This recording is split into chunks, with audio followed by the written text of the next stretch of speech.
Hi hello welcome back to our channel Dakshitha KL diaries. అందరూ ఎలా ఉన్నారండి? చాలా బాగుండాలని కోరుకుంటున్నాను. మేము కూడా చాలా బాగున్నాము. ముందుగా అందరికీ ఉగాది శుభాకాంక్షలు. ఈ కొత్త సంవత్సరంలో అందరూ అనుకున్న పనులన్నీ జరగాలని, అందరికీ అన్ని కోరికలు నెరవేరాలని కోరుకుంటున్నాను. అందరూ బాగుండాలి, అందులో మేము కూడా ఉండాలి. సో ఇవాళ మన బ్లాగ్ ఏంటంటే, మేము ఒక అమ్మవారి టెంపుల్కి వచ్చామండి. ఇది మిడ్ వ్యాలీ మలేషియాలో ఉంటుందన్నమాట. శ్రీ మహాశక్తి మూగాంబిగై అమ్మన్ టెంపుల్ అన్నమాట. ఈ టెంపుల్ అయితే మొత్తం అంతా ఉగాది ముందు రోజు, అమావాస్య రోజు అన్నమాట. చాలా విశేషమైన రోజు. ఆ రోజు వచ్చాము. చాలా బాగుంది టెంపుల్ అయితే. లోపలంతా శిల్పులు ఎంత బాగా చెక్కారంటే, ఒక్కొక్క విగ్రహము ప్రతి ఇది కూడా మైన్యూట్ మనం చూసుకుంటూ వెళ్తే చాలా బాగుందన్నమాట.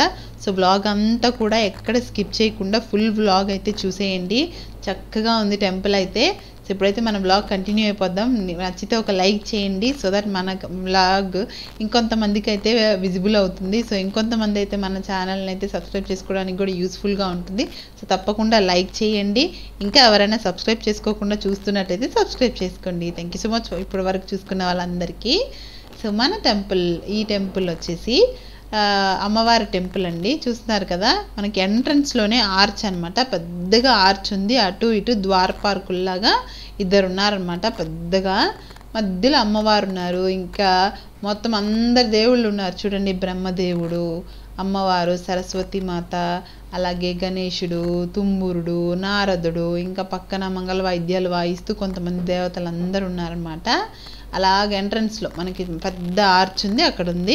ఇక్కడేమో శివుడు, పార్వతీదేవి, అలాగే విష్ణుమూర్తి, ఇంకా లక్ష్మీదేవి, ఇటువైపు కూడా కొంతమంది దేవతలు అట్లా అంతా ఉన్నారనమాట. పైన చూస్తే ఇదిగోండి ఆర్చ్లోనే అంతమంది దేవుళ్ళు ఉన్నారు. ఇక్కడ చెప్పాను కదా, ద్వారపాలకులను అటు ఇటు ఇట్లా మోస్తున్నట్టు ఎలా ఉంది. మధ్యలోకి ఏనుగు కూడా ఉంది చూడండి. చాలా బాగుంది టెంపుల్ అయితే. పిల్లర్స్ కూడా చూడండి మీరు, వైట్గా పిల్లర్స్ పెట్టారు కదా అటు ఇటు, ఎంత చక్కగా ఉన్నాయో. దక్షిని మధ్యలో ఇదిగో దక్షి పాప కూడా చక్కగా పావడ వేసుకొని వచ్చిందనమాట. రాగానే దక్షికి అయితే ఇదిగో పెద్దగా ఈ విగ్రహాలు ఉన్నాయి కదా బయట, అవే నచ్చేసాయి. వాటిని అలా గట్టి పెట్టుకుని ఆడుకుంటా ఉంది చాలాసేపు వరకు కూడా. చాలా బాగా నచ్చాయి దక్షికి అయితే. అవి ఎంత పెద్దగా ఉన్నాయి మమ్మీ ఈ విగ్రహాలు అని అడుగుతూ ఉంది. నాకు కూడా బాగా అనిపించాయండి. మధ్యలో అమ్మవారి వాహనంగా ఏనుగా అలా పెట్టారనమాట. ఏనుగు ఎంట్రన్స్లో మేమైతే ఫస్ట్ రాగానే పూజ అంతా, అర్చన అన్నీ చేపించేసుకున్నాము. అంతా అయిపోయాక లాస్ట్లో కవర్ చేస్తున్నాను అనమాట. ఇదంతా ప్రశాంతంగా ముందు వచ్చినప్పుడు దండం పెట్టుకోవాలి కదా, తర్వాత అయితే మొత్తం అంతా కవర్ చేసి మీకు కూడా చూపిద్దామని చెప్పేసి ఈ వ్లాగ్ అయితే తీశాను. సో ఇక్కడైతే ఆ రోజు దీపాలు పెట్టుకునే వాళ్ళు కూడా దీపాలు పెట్టుకుంటున్నారు. శనివారం రోజు అనమాట మేము వచ్చింది. ఇదిగోండి అమ్మవారి గర్భగుడి అనమాట. ఇది ఎంట్రన్స్లోనే ఇట్లా అమ్మవారు 2 విగ్రహాలు ఉన్నాయన్నమాట. బయట ఎదురుగా అమ్మవారు కూర్చో ఉన్నారు. సింహవాహనం కదా, అమ్మవారికి ఎదురుగా ఉందన్నమాట. చూడండి ఎంత చక్కగా ఉన్నారో అమ్మవారు. చక్కగా అలంకరణ చేశారనమాట. మేము ఆ చిన్న మల్లెపూలు చిన్న మాల ఉంది కదా, అది మేము ఇచ్చామన్నమాట. చక్కగా అర్చన అంతా కూడా చేశారు స్వామివారు. ఇక్కడ అర్చన టికెట్ కూడా 2 రింగిట్స్ అండి. అమ్మవారి పాదాల దగ్గర చూడండి శక్తిపీఠం లాగా కూడా ఉందన్నమాట. 2 రింగిట్స్ అంటే ఒక 36 రూపీస్ అనమాట. పెద్ద కాస్ట్లీ ఏం వేరియేషన్ ఉండదు మనకి. ఇండియాకి చాలా నియర్ బై ఉంటుంది మలేషియాలో అంతా కూడా. ఆ దీపాలు కూడా సేమ్ అంతే అనమాట. 2 రింగిట్ ఉంటుంది, 36 రూపీస్. చక్కగా నెయ్యి దీపం మనం కూడా వెలిగించుకోవచ్చు. అమ్మవారి విగ్రహం తర్వాత గర్భగుడికి అటు ఇటు సుబ్రహ్మణ్య స్వామి, అలాగే గణేశుడు ఉన్నాడు. ఇటువైపు ఏమో సుబ్రహ్మణ్య స్వామి ఉన్నాడు. ఎడం వైపు ఇదిగోండి వల్లి దేవసేన సమేత సుబ్రహ్మణ్య స్వామి అనమాట. అటువైపు ఏమో వినాయకుడు ఉన్నాడు. అటువైపు వెళ్ళినప్పుడు వినాయకుడిని కూడా చూపిస్తాను. పైన చూడండి అమ్మవారి గర్భగుడి పైన అన్నపూర్ణాదేవి చూడండి చక్కగా ఎంత బాగా చెంబు పట్టుకొని, ఇక్కడ చేతిలో ఇట్లా గెరిట పట్టుకొని అమ్మవారు ఉన్నారు. పక్కనేమో సరస్వతి అమ్మవారు, పక్కన ఇటువైపు లక్ష్మీదేవి. నాకైతే పైన సీలింగ్ ఎంత బాగా చెక్కారంటే, ఎంత కలర్ఫుల్ అండ్ బ్రైట్గా ఉంది చూడండి. మధ్యలో ఏమో శక్తిపీఠము, శంకు, చక్రము, స్వస్తిక్ గుర్తులు అంత బాగున్నాయి. ధ్వజస్తంభం కూడా ఎంత బాగుందో చూడండి. పట్టు వస్త్రం అలా కప్పారు చుట్టూ, ఎంత నిగనిగలాడిపోతుందో అసలు. చక్కగా అమ్మవారి ప్రతిరూపం ఉందన్నమాట. ధ్వజస్తంభానికి కూడా నామాలు ఉన్నాయి. ఇలాగే చుట్టూ పిల్లర్స్ కూడా అష్టాదశ పీఠాలు ఉంటాయి కదా అమ్మవారివి, అలాగే 8 అవతారాలు ఉంటాయి కదా, అవన్నీ కూడా చూడండి ఒక్కొక్క అవతారం ఒక్కొక్క కలర్ పెయింటింగ్లో వేశారు. అమ్మవార్లందరినీ కూడా 8 రూపాలు అనమాట ఒక్కొక్క పిల్లర్ పైన పెట్టారు. సంతాన లక్ష్మి, అలాగే అమ్మవారు, సరస్వతి, అన్నపూర్ణ, ఇలాగ అన్ని అవతారాలు. ఇంకా లోపల కూడా ఇక్కడ అమ్మవారి కళ్యాణం జరుగుతున్నట్టు స్వామివారితో అలా కళ్యాణం కూడా పెట్టారు. చక్కగా ఉంది. చుట్టూ కూడా చూడండి చక్కగా స్వస్తిక్ గుర్తులు, ఓంకారాలు, ఎట్టు చూసినా కూడా ఎంత బాగా చెక్కారో. చక్కగా మేము అర్చన చేయించుకున్నాం. ఫస్ట్ అర్చన అంతా అయిపోయాక దీపం కూడా పెడదామని చెప్పేసి దక్షి చేత పెట్టిద్దామని చెప్పి తీసుకున్నాము. నెయ్యి దీపము, అది ఇంత ముందు చెప్పాను కదా 36 రూపీస్ అని చెప్పేసి, ఆ దీపమే అనమాట. మా దక్షి కూడా ఫస్ట్ టైం అనమాట ఇలా దీపం పెట్టడము. చిన్నది, ఇంతకుముందు నేనే కూర్చొని పెట్టించేదాన్ని అనమాట. నేను పెడుతుంటే గమ్ముగా పక్కన కూర్చొని చూసేది. ఇప్పుడు కొంచెం పెద్దదయింది కదా, ఇలా పెట్టాలి, ఇలా పెట్టుకోవాలి, దండం పెట్టుకోవడం ఇవన్నీ తెలిసొస్తాయి కదా వాళ్ళకే. మనల్ని రోజు చూస్తున్నప్పుడు ఆటోమేటిక్గా వాళ్ళకి కూడా తెలిసొస్తాయి కదా. చూడండి అక్కడ చక్కగా పెట్టేసి దండం పెట్టుకుంటుంది. చక్కగా హారతి తీసుకోమని పెట్టుకుంటుంది అనమాట. దాని చేత పెట్టించాము. ముందు తీసుకొని ప్రదక్షిణలు చేసింది గుడి చుట్టూ, తర్వాత తీసుకొని వచ్చి ఇంక వెలిగించామన్నమాట. అక్కడ చాలా ప్రశాంతంగా ఉందండి టెంపుల్. నాకైతే ఆర్కిటెక్చర్ అంతా చూసినప్పుడు ఇంకా కలర్ఫుల్గా పెయింటింగ్స్ అంతా వేశారు. వైట్ కలర్ పిల్లర్స్ పెట్టి చుట్టూ కూడా ఉండే విగ్రహాలన్నిటికీ కూడా కలర్ పెయింటింగ్ వేశారు. బాగుందన్నమాట. ఎంత బాగుందో చూడ్డానికి గుడి. మంచి ఉత్సవాలు అవన్నీ జరిగినప్పుడు టీవీ కూడా, ప్లాస్మా టీవీ అంతా కూడా పెట్టేశారన్నమాట. ఎల్ఈడి టీవీస్ అవన్నీ కూడా విజిబుల్గా కనిపించడానికి. పక్కన ఇక్కడ వసంత మండపం లాగా ఊరేగింపు జరుగుతూ ఉంటుంది కదా అమ్మవారికి. అప్పుడు వసంతోత్సవాలు జరిగినప్పుడు ఆ విగ్రహాలన్నీ కూడా ఇక్కడ పక్కన పెట్టారనమాట. ఇంకా అభిషేకాలు అవన్నీ చేయడానికి సపరేట్గా ఉంటాయి కదా లోహాలతో చేసిన విగ్రహాలు, అవి పక్కన పెట్టుకున్నారు. ప్రతి దగ్గర కూడా మనకి చాలా బాగా కనిపించే విధంగానే ఓపెన్గా ఉందన్నమాట. చక్కగా లైటింగ్స్ అవంతా పెట్టి పైన ఇక్కడ కూడా చూడండి మొత్తం అంతా కలర్ఫుల్గా ఎంత బాగుందో కదా. ఇంక ఇక్కడ కూడా చాలా పెద్ద మండపం లాగా ఉంది, శక్తిపీఠం లాగా. చూడండి మధ్యలో పెద్దది అమ్మవారిది గుర్తు వేసి, ఇక్కడ మధ్యలో చూడండి కలశాలు ఉన్నాయి, శంకు ఉంది, చక్రం ఉంది, అమ్మవారి త్రిశూలం ఉంది, సూర్యుడు, చంద్రుడు, మొత్తం అంతా గ్రహపాలకులు మొత్తం అన్నీ ఉన్నాయన్నమాట. అక్కడ అంతా కమలాలు, తామరలు చక్కగా చేశారు ఎక్కడ చూసినా కూడా. ఇంకా మెయిన్ అమ్మవారి వాహనం సింహం కదా, అందుకని చెప్పేసి సింహాలు కూడా పెట్టారనమాట. 4 వైపులా 4 సింహాలు పెట్టారు. ఇక్కడ ఇటువైపు ఇక్కడ దుర్గామాత ఉంది, అందుకని దుర్గామాతకి మెయిన్ సింహం కదా, అందుకని చెప్పేసి దుర్గామాత పక్కన అసలు చూడండి మన అమ్మవారికి మంచి హ్యాంగింగ్ లైట్స్ పెట్టారు. అటువైపు నుంచి ఇక్కడ కూడా ఉన్నారన్నమాట ద్వారపాలకుల్లాగా ఇద్దరు, ఇట్లా పట్టుకున్నట్టు మోస్తున్నట్టు చేతులతో. ఇలా ఎంత బాగుందో కదా చక్కగా. మళ్ళీ అదిగోండి అమ్మవారి మూల విరాట్ అంటారు కదా, గర్భగుడిలో ఉండే విగ్రహము అమ్మవారి దుర్గామాత. ఇక్కడ వైపు అందరు దేవతలు అందరూ అమ్మవారే, ఏటి చూసినా అమ్మే, కాకపోతే రకరకాల పేర్లతో పిలుచుకుంటాం కదా, ఒక్కొక్క శక్తి ఒక్కొక్క దానికి మనకి ప్రతిరూపం అన్నట్టు. ఇక్కడైతే మళ్ళీ సుబ్రహ్మణ్య స్వామిని చూసాం కదా, అక్కడ వల్లి దేవసేన సమేత సుబ్రహ్మణ్య స్వామి అటువైపు ఉన్నారు. బయట కూడా విగ్రహం అలా ఉందన్నమాట. ఇదిగోండి ఇందాక చెప్పాను కదా అమ్మవారికి కుడివైపున ఎడం వైపున వినాయకుడు, సుబ్రహ్మణ్య స్వామి ఉన్నారని. ఇక్కడేమో వినాయకుడు ఉన్నాడు. చక్కగా ఉంది చూడండి విగ్రహం ఎంత బాగుందో. అసలు మనకి వినాయకుడిది తిరుపతికి వెళ్ళినప్పుడు కాణిపాకం తప్పకుండా వెళ్ళే ఉంటారు అందరూ మోస్ట్లీ. సేమ్ అలాగే ఉంది ఇక్కడ కూడా విగ్రహం అయితే. చక్కగా ఇందాక పెట్టింది దక్షి దీపం, ఇక్కడ వచ్చి మళ్ళీ ఆడుకుంటుంది చూస్తుంది అనుకుంటే అమ్మ క్యాండిల్ లాగా బ్లో చేసేస్తుంది.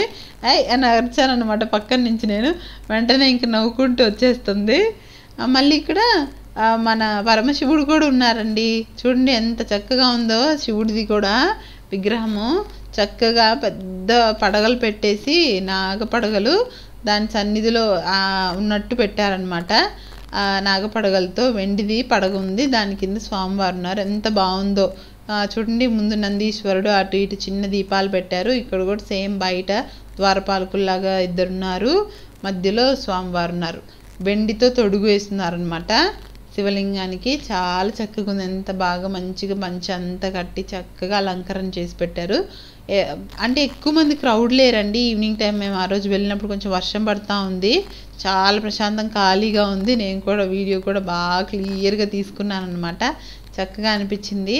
ఎంతమంది ఎక్కువ మంది వచ్చేసినా కూడా అంత ఫ్రీగా తీయలేమన్నమాట వీడియో తీయడానికి, అట్లాగా వ్లాగ్ చేయడానికి. కానీ ఈరోజు చాలా క్లియర్గా ఉండేసరికి నేను కూడా స్పష్టంగా ఒక్కొక్క దగ్గరికి వెళ్ళి చక్కగా వీడియో తీసుకున్నాను అనమాట. ఇక్కడైతే అలౌ చేస్తారండి, మనకి ఇండియాలో అలౌ చేయరు కదా టెంపుల్స్ అలా అంతా వీడియోలు తీసుకోవడానికి, ఫొటోస్ అవంతా నాట్ అలౌడ్. కానీ మలేషియాలో అన్ని టెంపుల్స్లో మోస్ట్లీ అలౌ చేస్తారు. కొన్ని టెంపుల్స్ దగ్గర అయితే రిస్ట్రిక్షన్స్ ఉన్నాయి, వీడియో తీయకూడదు అని. అక్కడ తీయకూడదు, ఇక్కడైతే తీసుకోవచ్చు. ఇక్కడ చూడండి కాళీమాత ఎంత బాగున్నారో చూడండి. అమ్మవారి ఉగ్ర రూపం అంటాం కదా, 4 ఇలా బయట పెట్టి త్రిశూలం ఉంది పట్టుకొని ఇలా ఉన్నారు కదా, చాలా బాగుంది. ఇక్కడ పైన ఇక్కడ కూడా చాలా బాగుంది పెయింటింగ్స్ అయితే చూడండి. పరమశివుడు, అలాగే సుబ్రహ్మణ్య స్వామి పక్కన అమ్మవారు, ఇంకా ఇటువైపు ఏమో వినాయకుడు. సీలింగ్ అనమాట, జస్ట్ ఆర్చ్ లాగా ఉంది రౌండ్గా. ఇది చూడండి ఇలా నేను అదిగోండి ఆర్చ్ లాగా, ఆర్చ్ పైన అంత బాగా చెక్కారు. ఇంక ఇక్కడ కూడా నాగపడగలు చూడండి, శేషుడు, ఆదిశేషుడు చెట్టుని అంతా ఇలా కప్పి రౌండ్గా ఉన్నట్టు ఎంత బాగుందో చూడండి. ఒక్కొక్క 5 తలలతో ఎంత బాగుందో. దాని కింద అమ్మవారు ఉన్నారు. ఇటు ఎటువైపు చూసినా మామూలు పిల్లర్స్ ఉన్నాయి కదా పక్కన, ఆ పిల్లర్స్ అంతా కూడా నాగపడగలు ఉన్నాయన్నమాట. చక్కగా ఉంది అసలు, చాలా బాగా ఆర్కిటెక్చర్ అయితే ఎంత బాగా చెక్కారు అందరూ. నిజంగా చాలా పుణ్యం కదా అండి టెంపుల్స్ కట్టే వాళ్ళందరికీ, అంత బాగా చెక్కడం కూడా శిలా నైపుణ్యం ఎంత బాగుందో. నెక్స్ట్ ఇక్కడైతే రాముడు, సీత, లక్ష్మణుడు, హనుమంతుడు వాళ్ళు కూడా ఉన్నారు.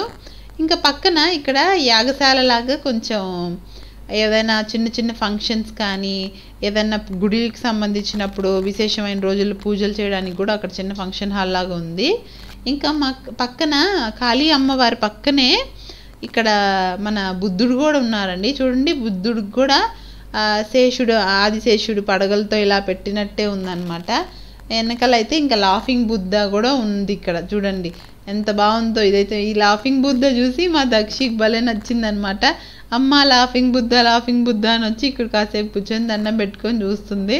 చిన్నపిల్లలకు బాగా నచ్చుతుంది కదా బుద్ధుడు విగ్రహాలు. లాఫింగ్ బుద్ధ అంటే సేమ్ బుల్లిగా చిన్నగా బాగా కనిపిస్తుంది కదా వాళ్ళకి, అందుకే చూస్తా ఉన్నారు. ఇదిగోండి చూడండి ప్రతి ఒక్క పిల్లర్కి కూడా ఇలాగ పడగలు పెట్టున్నారు, ఎంత బాగుందో. ఒక పెద్ద డాగ్ కూడా ఉంది, మేము వెళ్ళినప్పుడు బౌ అని అరుస్తుంది అనమాట. ఇంకా అంతా మేబీ ఆ కాపలా కోసం పెట్టినట్లున్నారు. ఇంకా దగ్గరికి అయితే వెళ్ళలేదు అటువైపుకి. ఇంకా ఇటు సైడ్ ఇంకా ఎండింగ్లో అండి అటువైపు, ఇంకా ఎండింగ్ దగ్గర అక్కడ పెట్టున్నారు. ఇంక ఇటు వచ్చేసాము.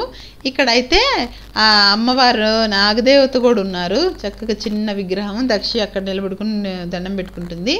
ఇంకా గుడి చుట్టూ మనము ప్రదక్షిణ చేస్తాం కదండి వెనకాల, ఆ చుట్టూ కూడా మనకి ప్రతి దగ్గర కూడా ఒక విగ్రహం ఉందన్నమాట. అమ్మవారి అవతారాలన్నీ కూడా చక్కగా పెట్టున్నారు. ఇక్కడ చూడండి బాల త్రిపుర సుందరి అమ్మవారు. నెక్స్ట్ ఇక్కడైతే మా లక్ష్మీ నరసింహస్వామి కూడా ఉన్నారనమాట. అలా ప్రతిదీ చుట్టూ కూడా ఉంది. ఇదైతే మనం బ్యాక్ సైడ్ వచ్చాము ఇప్పుడు. ఎప్పుడు అమ్మవారి గర్భగుడిలో చూసాం కదా, అందుకని చెప్పేసి ఆ వెనకల ఇక్కడ వినాయకుడు స్వామి గర్భగుడి వెనక అనమాట. అంత వెనక సైడ్ కూడా ఎంత చక్కగా ఏదో మామిడి పళ్ళు తోట ఉన్నట్టు, అక్కడ వినాయకుడు కూర్చున్నట్టు, ఇక్కడ అమ్మవారు ఉన్నట్టు ఎంత బాగా పెట్టారో చూడండి. వెనక బ్యాక్ సైడ్ అనమాట ఇది. వెనక మనం ప్రదక్షిణలు చేస్తూ కూడా చూసుకోవడానికి చాలా బాగుంది. ఇంక ఈ గుడి చుట్టూ గోపురాలు ఉన్నాయి చూడండి. మొత్తం ఆ మూల నుంచి ఈ మూల వరకు మొత్తం అలాగే ఉందన్నమాట. ఇదిగోండి లక్ష్మీ నరసింహస్వామి అమ్మవారితో ఎంత బాగా చక్కగా ఉందో చూడండి. ఇక్కడ కూడా లక్ష్మీ నరసింహస్వామి టెంపుల్కి మాకు నెల్లూరులో అయితే లక్ష్మీ నరసింహస్వామి కొండ ఉందండి, చాలా బాగుంటుంది. అప్పుడప్పుడు వెళ్తూ ఉంటాం మేము. ఇంకా నెక్స్ట్ ఇక్కడైతే మన ఇది నవగ్రహాలు ఉన్నాయి కదా, శుక్రుడు, బుధుడు, శనీశ్వరుడు, ఆ విగ్రహాలు కూడా వరుసగా పెట్టారనమాట. ఒక్కొక్క విగ్రహము భూతన్ అని పెట్టారు, బుధుడు, శుక్రన్ అంటే శుక్రుడు. అంటే తమిళ్ నేమింగ్స్లోనే ఉంటాయి కదా మలేషియాలో. మొత్తం అంతా తమిళియన్స్, ఇండియన్స్ ఉంటారు కాబట్టి మొత్తం అంతా కూడా అందుకే ఫస్ట్లో టెంపుల్ పేరు కూడా అమ్మన్ అని పెట్టారు, అమ్మవారిని. మనమైతే అమ్మ అంటాము, వాళ్ళ అమ్మన్ అట్లా అంటారు కదా. సో అలాగా తమిళ్ నేమింగ్సే ఉన్నాయన్నమాట. చుట్టూ కూడా మొత్తం అంతా పెట్టున్నారు ఇలా వరుసగా విగ్రహాలు అవన్నీ కూడా చక్కగా ఉన్నాయి. ఇదిగోండి శనీశ్వరుడు టెంపుల్, ఇలాగ అన్నీ ఉన్నాయి వరుసగా. అంటే విశేషంగా ఆ ఒక్క రోజు ఏదైనా వచ్చినప్పుడు ఏదైనా మనం పూజ చేయించుకోవాలి అని అనుకుంటే స్పెసిఫిక్గా పూజ చేసుకోవడానికి ఉన్నాయి. మళ్ళీ ప్రత్యేకంగా పక్కన నవగ్రహాలు కూడా ఉన్నాయండి. వాటితో పాటు ఇలా కూడా ఉన్నాయన్నమాట. నవగ్రహాలన్నీ ఒక చోట ఉండి ప్రతి గుళ్ళో కడతారు కదా, అలాగ నవగ్రహాలు కూడా ఉన్నాయి. చూపిస్తాను నెక్స్ట్. ఈ టెంపుల్స్ అన్నీ దాటుకుంటూ కొంచెం ముందుకెళ్తే ఇంకా నవగ్రహాలు కూడా వచ్చేస్తాయి అన్నమాట. కానీ ప్రతి ఒక్క దగ్గర ఇలా సపరేట్గా మళ్ళీ చక్కగా పెట్టారనమాట. ఇదిగోండి శనీశ్వరన్ టెంపుల్, ఇట్లా వరుసగా అన్నీ పెట్టారు. ఏదైనా విశేషంగా ఒకరు పూజ చేసుకోవాలన్నప్పుడు కూడా బాగుంటుంది కదా. ఇది గురుడు, శుక్రుడు, శనీశ్వరుడు. మనం అయితే మంత్రం చదువుకుంటా గుడి చుట్టూ విశేషంగా ఈరోజు శనీశ్వరుడికి అని చెప్పి శనివారం రోజు ఏవైనా శాంతులు జరిపించుకోవాలన్నా, దానాన్ని ఇవ్వాలన్నా ఉంటాయి కదా, అవన్నీ కూడా చక్కగా చేయించుకోవచ్చు. పక్కన వెనకలు చూడండి, శేషపాన్పు మీద విష్ణుమూర్తి పడుకున్నట్టు ఎంత బాగుందో కదా, చక్కగా ఉంది. ఇంకా ఇక్కడ మన గోవిందుడు కూడా ఉన్నాడనమాట, వెంకటేశ్వర స్వామి. ఆ విగ్రహాలు కూడా ఉన్నాయి. ఇంకా వారాహి అమ్మన్ టెంపుల్ కూడా ఉందండి. అంటే పక్కనే ఇక్కడే వారాహి అమ్మన్ కూడా ఉన్నారనమాట విగ్రహం. ఈ చిన్న విగ్రహాల్లోనే వరుసగా ఉన్నప్పుడే చూశాను అనమాట. నేను మలేషియాలో అసలు వారాహి అమ్మన్ టెంపుల్ ఎక్కడ లేదని అనుకున్నాను, కానీ చిన్న ప్రతిమ రూపంలో ఒక విగ్రహం లాగా చాలా బాగా అనిపించింది ఇక్కడే. ఎందుకంటే ఈ మధ్య అందరు చాలా చక్కగా నమ్ముతున్నారు. నాకైతే నేను వినడం తక్కువ అండి వారాహి అమ్మన్ టెంపుల్ గురించి. ఈ మధ్యనే నేను యూట్యూబ్లో అందరు మిగతా ఛానల్స్ వాళ్ళందరూ పెడుతుంటేనే చూశానమాట. అంతకుముందు అంతగా తెలియదు నాకు. చాలా మహిమగల అమ్మవారు అని చెప్పేసి, అనుకున్న కోరికలు నెరవేరుతాయి అని చెప్పేసి మొత్తం అంతా చెప్పుకుంటూ ఉంటే విన్నాను అనమాట. ఇక్కడ చూసినప్పుడు నాకు వెంటనే గుర్తొచ్చింది. ఇదిగోండి వారాహి అమ్మ అంటే ఎంత బాగుందో చూడండి, అమ్మవారి విగ్రహము. ఆ వరాహ రూపంలో మొహం అదంతా కూడా చూడండి, అన్ని చేతులతో మనల్ని ఆశీర్దిస్తూ అమ్మవారు చక్కటి కోరుకున్న అమ్మ చల్లగా కాపాడు తల్లి అందరినీ. ఇంకా ఎటువంటి బాధలు ఎవ్వరికీ లేకుండా ఎప్పుడు పిలిస్తే పలికేలాగా ఉండేలాగా ఆశీర్వదించి తల్లి. నెక్స్ట్ మళ్ళీ మనకి ఆంజనేయ స్వామి కూడా ఉన్నారండి. చక్కగా ఉంది టెంపుల్ అయితే, ఎంత బాగా నచ్చిందో నాకు. ఒక్క టెంపుల్కి వెళ్ళిపోతే మనము చిన్నగా ఉన్నా కూడా ఒకే దగ్గర మనము ఇంతమంది దేవుళ్ళని దర్శనం చేసుకోవడానికి చాలా బాగుంది కదా. ఇదిగోండి చెప్పాను కదా నేను, నవగ్రహాలన్నీ ఒకచోట మామూలుగా ఉంటాయని. ఇక్కడే అనమాట చూడండి, చక్కగా నవగ్రహాలన్నీ పెట్టున్నారు. ఇంక ఇదే లాస్ట్ అనమాట. ఇంక ఇద్దరు దేవుళ్ళు అయితే ఉన్నారనమాట. ఇక్కడ కూడా ఇంకొక అమ్మవారు ఉంది, అటువైపు కూడా ఉంది. మొత్తం అంతా ఇంకా రకరకాలుగా మొత్తం అంతా మనం ప్రశాంతంగా వెళ్ళినప్పుడు అందరి దేవుళ్ళని ఒకేసారి మనం దర్శనం చేసుకొని చక్కగా ఇంటికి రావచ్చు. ఎంత బాగుందో, అంటే ఖాళీగా కూడా ఉందన్నమాట. చక్కగా వెళ్ళిన వాళ్ళందరికీ మంత్రాలు చదివి పూజారి గారు కూడా చక్కగా పూజ చేస్తున్నారు. ప్రశాంతంగా ఉంది. ఇక్కడ కాలభైరవ స్వామో లేకపోతే వీరభద్రుడు నాకు తెలియలేదండి. ఇక్కడైతే ఏం నేమింగ్ లేదు. నేనైతే వీరభద్రుడి స్వామి అని అనుకుంటున్నాను. అమ్మవారు ఉన్న ప్రతి దగ్గర కూడా వీరభద్రుడి స్వామి ఉంటారు కదా, అట్లా అనుకుంటున్నాను. మరి ఆ విగ్రహం అదేంటో గుర్రం మీద ఇట్లా వస్తున్నట్లుగా ఉంది. పక్కన ఇక్కడ ఆ ఫౌంటైన్ లాగా కూడా ఉంది. ఇది కూడా చాలా బాగుంది చూడండి. ఇక్కడైతే మన కుబేరుడు కూడా ఉన్నాడు అనమాట. లక్ష్మీదేవి కుబేరుడు స్వామి లాగా, వెనకాల పరమశివుడు ఉన్నాడు. వాటర్ ఫౌంటైన్ ఏదో ఆఫ్ చేసి ఉన్నారు, కానీ చాలా చక్కగా ఉంది ఇదంతా కూడా. సో టెంపుల్ ఎలా ఉందండి, మీకు ఎలా నచ్చింది? బాగుంది కదా. నచ్చితే ఒక లైక్ చేయండి. ఇంకా మీ ఫ్యామిలీ అండ్ ఫ్రెండ్స్ అందరితో కూడా మా ఛానల్ గురించి షేర్ చేయండి. ఇంకా ఎవరైనా సబ్స్క్రైబ్ చేసుకోకపోతే తప్పకుండా సబ్స్క్రైబ్ చేసుకోండి. ఇంకా మరెన్నో టెంపుల్స్ కానీ మోస్ట్ ఐకానిక్ ప్లేసెస్ కానీ మలేషియాలో ఉన్న మిగతా విశేషాలన్నీ కూడా మీకు చూపిస్తాను మన ఛానల్లో. సో తప్పకుండా మా ఛానల్ అయితే లైక్ చేయండి, షేర్ చేయండి, సబ్స్క్రైబ్ చేసుకోండి. ఇప్పటి వరకు చూస్తున్న వాళ్ళందరికీ thank you so much for watching Dakshitha KL diaries. అందరూ బాగుండాలి, అందులో మేము కూడా ఉండాలి. Like, share, subscribe Dakshitha KL diaries.